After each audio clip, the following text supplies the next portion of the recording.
When you log in, you'll land on a screen that looks like this.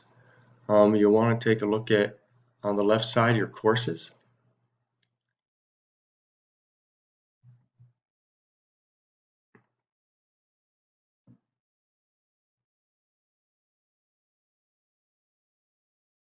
And it will hopefully load our courses here.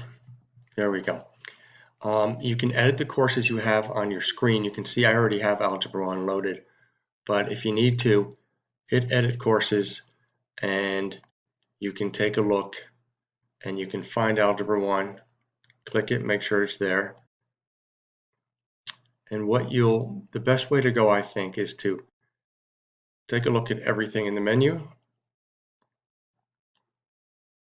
I don't know why it's so slow today. You'll probably want to start the Algebra Foundations and work through each one of these units, or at least begin working through some of these.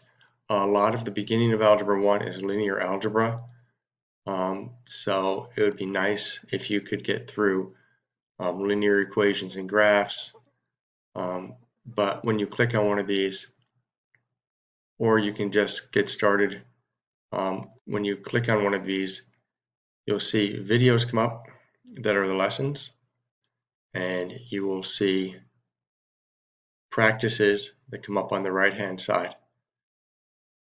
So one of the things you may want to think about doing is, instead of sitting down and watching all the videos, is go ahead and open up the practice, take a look at the problem types, do a couple of problems, and if you run into trouble,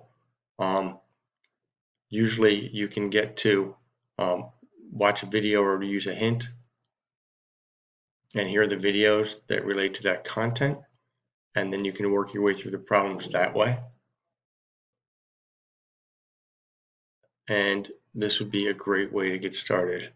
Quizzes at the end of it. You can see this is just the Algebra Foundations unit, and you work through this, and then you would go to the next unit that's available for Algebra 1.